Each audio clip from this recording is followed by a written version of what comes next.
तो बच्चों last class में हम लोगों ने जो बात किया था वो था नीड फॉर कंजर्वेशन, राइट। हम लोगों ने देखा था कि हमारे लिए क्यों जरूरत है कि हम लोग को रिसोर्सेज को कंजर्व करना है। उसमें हम लोग ने 5-6 पॉइंट्स, बहुत मेजर पॉइंट्स थे, उसको डिस्कस किया था। Let me remind you some of the important points. The first point was because we need to maintain our ecological balance. अगर हमारे नेचर में ये इम्बैलेंस शुरू हो जाएगा कि प्लांट्स बहुत कम हो जाएंगे, एनिमल्स बहुत कम हो जाएंगे, तो ये हमारे लिए प्रॉब्लम क्रिएट करेगा because we are dependent on these natural resources, right. उसके अलावा हमने देखा था that we need to maintain our and preserve our different species or the biodiversity that is present around us. Also, we got to know that it is really necessary for us to maintain and to keep the resources, sufficient resources should be available for us for our present needs as well as for the future generations. I also told you that you have to imagine a time कि अगर future generation में आपके आने वाली generation में उन लोगों के पास अगर आसपास उनके environment में पेड़ नहीं रहा, अगर fresh air नहीं रहा, तो how will they survive. Also इसके बाद हमारा मेन पॉइंट जो आया था that was that we have to make sure that human race does not get extinct, क्योंकि अगर आज के डेट में हम लोग बहुत जुडिशियस और बहुत वाइजली अपने रिसोर्सेज को यूज नहीं करेंगे तो there might come some day जहाँ पे हमारा जो फ्यूचर जनरेशन है that would be in jeopardy और that would be in danger, right. उसके बाद हम लोगों ने देखा था that there are several ways to conserve the soil, right. तो सॉइल में हमने कौन कौन से एग्जांपल्स देखे थे। First one here is mulching, मैंने आपको बताया था to cover the top layer of soil, right. दूसरा था क्रॉप रोटेशन था। क्रॉप रोटेशन में हमने क्या देखा था कि बहुत सारे क्रॉप्स एक for a certain period of time उन्हें ग्रो किया जाता है। After that there is succession of another crops that is grown again for certain period of time. तो इसी तरीके से क्रॉप रोटेशन होता है and that checks the fertility of soil and also avoids soil erosion. उसके बाद हमने क्या देखा था, ड्राई फार्मिंग। ये मेडिटेरियन रीजन जहाँ पे बहुत मॉइस्चर कंटेंट बहुत कम होता है सॉइल में, उन जगह पे ये ड्राई फार्मिंग होता है। मेनली ड्राई लैंड्स में ये फार्मिंग टेक्निक जो है the farmers they use to follow this. Why? क्योंकि इन बहुत ज्यादा इरिगेशन फैसिलिटीज इसमें यूज करने की जरूरत नहीं होती है, कोई भी इरिगेशन फैसिलिटीज के बिना ये ड्राई फार्मिंग किया जाता है, राइट। उसके अलावा एक और हमारा सबसे मेन पॉइंट था दैट वाज स्ट्रिप फार्मिंग। इसमें लैंड को नैरो स्ट्रिप्स में डिवाइड किया जाता है and the crops are grown on alternative basis, right. The next point that we discuss was rain water harvesting. Rain water harvesting हमने देखा था क्यों होता है, ताकि पानी अगर बाद में कभी ऐसा टाइम हो कि समर सीजन में बहुत ज्यादा बारिश ना हो पाए तो फिर जो रीजन में एरिड रीजन या फिर फॉर एग्जाम्पल मैंने लिया था राजस्थान के एग्जाम्पल दिया था आपको कि जहां पे बारिश काफी कम होती है, रेनफॉल काफी कम होता है, तो उन जगह पे ये रेन वाटर हार्वेस्टिंग फॉलो किया जाता है। दैट वाटर इज प्रिजर्व्ड और it is kept in a container, एक टैंक में, राइट। तो let's proceed with our next topic here that is sustainable development. तो जब मैं आप लोगों को रिसोर्स कंजर्वेशन ऑफ रिसोर्सेज के बारे में बता रही थी तो हमने दो की टर्म्स के बारे में डिस्कस किया था, right. The first one was conserving resources and the second one was sustainable development. तो अब हम लोग सस्टेनेबल डेवलपमेंट के बारे में डिटेल में पढ़ते हैं। उस टाइम मैंने आपको डेफिनेशन भी बताया था, है ना। तो एक बार फिर से हम लोग डेफिनेशन देखते हैं। So what is the meaning of sustainable development? Careful utilisation of resources to not only meet the requirements of present but also to take care of the future generation, right.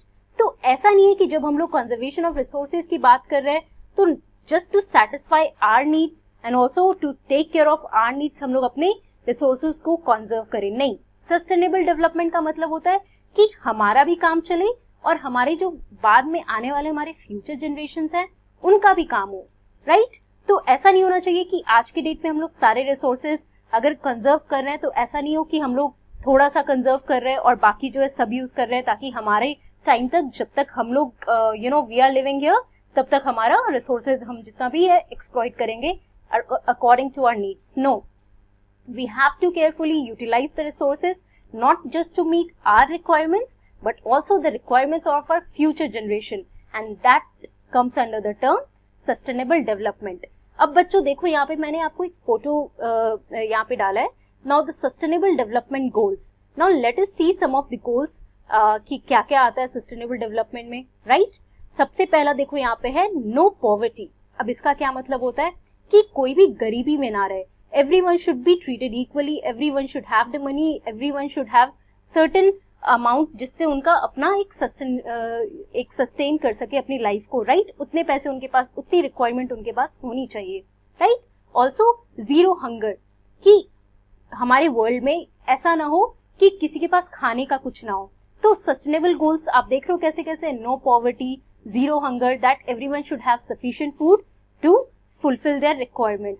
Also good health and well being, very important. We have to maintain our health, right? क्योंकि हम लोग भी एक बहुत बड़ी resource है, right? हम लोगों ने रिसोर्सेज के क्लासिफिकेशन में देखा, humans are also one valuable resource, right? We have to maintain our good health. Also quality education. अगर आप जैसे अभी आपको एक एजुकेशन मिल रही है, तो अगर आप इन सब चीजों के बारे में पढ़ रहे हो, you are being educated, now you will realise that we have to take care of our future generations, right? तो सस्टेनेबल डेवलपमेंट के ऐसे ऐसे गोल्स हैं. Also gender equality, everyone is equal, no differences between gender, men or women. Apart from that, clean water and sanitation, again it's talking about cleanliness. तो ये सारी चीजें हमारे environment में we have to follow so that we can live a very happy and peaceful life. तो basic जो sustainable development के goals हैं, it is just to maintain that everyone is living peacefully, everyone is getting justice, everyone is healthy, no one is dying out of hunger, and also we are living in a clean environment, right? Quite simple to understand. Also climate action, life below water, हर एक चीज में तो sustainable development के जो goals हैं वो सबको cover करने के लिए human beings, the nature, also the aquatic life, जो पानी के अंदर फिशेज हैं, शार्क्स हैं, उन सब की भी लाइफ तो डेंजर में होती है, राइट? हमारी वजह से, क्योंकि हम लोग अगर पोल्यूशन की बात करो, वाटर पोल्यूशन की बात करो, जैसे मैंने एग्जाम्पल दिया था प्लास्टिक का, कि आज के डेट पे ऐसा हो गया कि प्लास्टिक्स जितने सारे हैं वो सारा डंप हो रहा है हमारे पैसिफिक ओशियन में.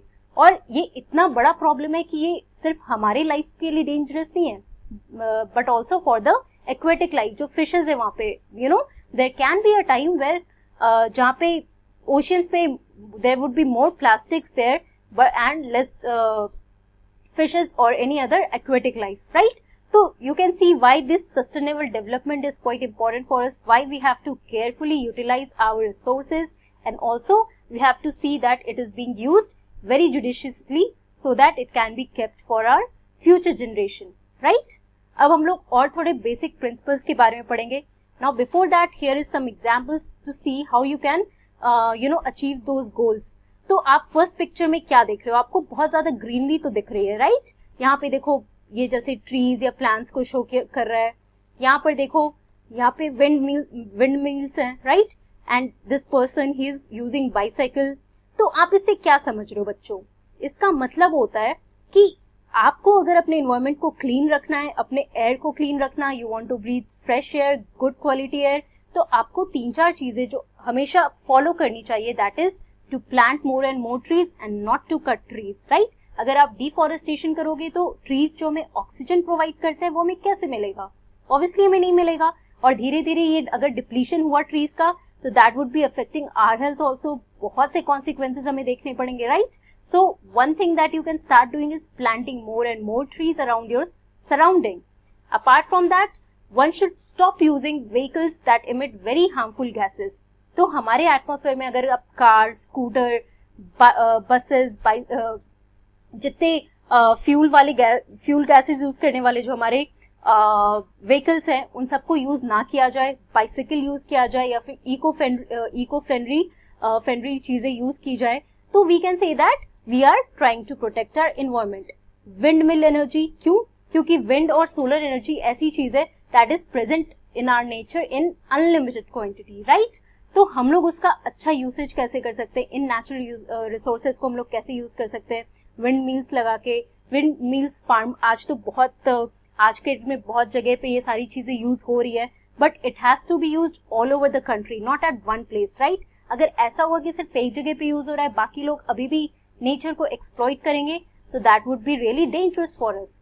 Apart from that, let us see some of the other points here, कि ये डस्टबिन में देखो, हमेशा कुछ भी अगर आपको फेंकना होता है तो you should always use dustbin, right? Papers, plastics, all those things should be put in the recycle beans, everything, right? So that you can keep your environment very clean. Apart from that, let us see some of the principles of sustainable development. So the first is respect and care for all forms of life, right? Sustainable development हमें क्या सिखाता है? That we should respect and care for all forms of life. Let it be animals, छोटे से छोटे animals, फिर plants. ऐसा नहीं है कि plants को आप कहीं भी अगर आपको अगर पानी देने की जरूरत पड़े, if you see that the plant is dying, you should provide, you should water that plant. So you are helping in conserving nature in small bit, but that is going to do a lot better afterwards, right? Also improve the quality of human life. Again, one important point कि हमें अपने human life की quality को भी improve करना है, health wise, education wise, every ways, right? Also conserve the earth's vitality and diversity. तो हमारे earth पे diversity कितनी है? आप देखो different species of plants, animals, बहुत सारी चीजें आपको दिखेंगी, आप बहुत के नाम भी नहीं जानते हो, राइट? तो we have to conserve those things जो हमारे अर्थ डाइवर्सिटी जो एग्जेम्प्लीफाई करता है ये सारी चीजों को, तो we have to conserve those things. Apart from that, minimize the depletion of natural resources. Yes, इतने देर से अगर आप रिसोर्सेज के बारे में पढ़ रहे हो तो सबसे इंपॉर्टेंट पॉइंट क्या है कि हम लोग को ये डिप्लीशन जो हम लोग अपने नेचुरल रिसोर्सेज को इतना यूज करते हैं, we are so dependent on these things, तो हमें थोड़ा यूसेज इन नेचुरल रिसोर्सेज का कम करना है. क्यों? कंजम्पशन रिड्यूस करो, रिसाइकल करो, रीयूज करो, ये सारे टर्म्स आप याद रखोगे, then you will totally understand what are the principles of sustainable development. Also we have to change our attitude towards environment, right? We don't have to be very harsh towards our environment, या फिर चाहे वो wild animals की तरफ हो या फिर वो प्लांट्स की तरफ हो, ट्रीज की तरफ हो. We have to be very normal. We have to change our attitude कि ऐसा ना हो कि हम लोग ट्रीज कट किए जा रहे हैं. We should try to protect our trees, we should try to protect our soil, we should try to protect the air that we are breathing, right? And we can do only by getting the knowledge about how to control और conserve our natural resources, right? Apart from that, enable communities to care for their own environment. अब बच्चों आप लोगों ने इतने सारे points पढ़े, आप लोगों ने कंजर्विंग रिसोर्सेज, नेचुरल रिसोर्सेज के बारे में पढ़ा. आपने देखा कि अगर हम लोग नेचुरल रिसोर्सेज को वाइजली नहीं यूज करेंगे तो फ्यूचर के कंडीशन में, फ्यूचर जनरेशन में क्या हो सकता है. माइट बी कुछ टाइम बाद बहुत एयर जो हम ब्रीथ कर रहे हैं वो एयर की क्वालिटी और पुअर होते जाए, क्योंकि आज के डेट पे तो बहुत पुअर क्वालिटी हो गई है, पोल्यूशन बहुत बढ़ रहा है, और ये सब क्यों हो रहा है? Just because of human tendencies, right?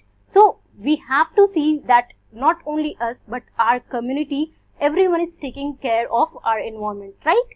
So we should try to respect these things, and plus we should try to follow these principles of sustainable development. Okay? तो आप हमारा चैप्टर कंप्लीट हो गया बच्चों. इन शॉर्ट अब हम लोग देख लेते हैं आज की क्लास में हमने क्या क्या कवर किया. हम लोगों ने सस्टेनेबल डेवलपमेंट के बारे में पढ़ा था, केयरफुल यूसेज और using the resources to meet the requirements of present and for the future generation. I hope अब तक आपको ये कॉन्सेप्ट सारा क्लियर हो गया होगा. तो ओवरऑल बच्चों हमारा फर्स्ट चैप्टर रिसोर्सेज कंप्लीट हो गया है. हम लोगों ने रिसोर्सेज के बारे में पढ़ा, उसके बाद हम लोगों ने क्लासिफिकेशन देखा रिसोर्सेज का, natural resources, human made resources and human resources, right? उसके बाद हमने सारे क्लासिफिकेशन में नेचुरल रिसोर्सेज के क्लासिफिकेशन देखे कि on the basis of development and use, on the basis of origin, on the basis of stock and on the basis of distribution. तो बहुत सारे उसके क्लासिफिकेशन है. You just need to learn all those classification, all those names and what are those terms, and plus उनका definition what does those terms means, right? और examples के through easily आप समझ गए होंगे. तो एक बार just go through it, revise those things.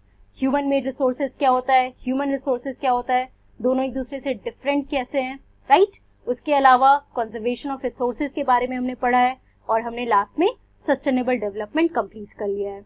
तो अब बस इतना ही है. इस चैप्टर को हमने कवर कर लिया है almost. Just go through your NCERT book chapter number 1, and the next session is going to be question answer round, where I am going to ask you questions and you will have to answer those questions, but before that just read your book.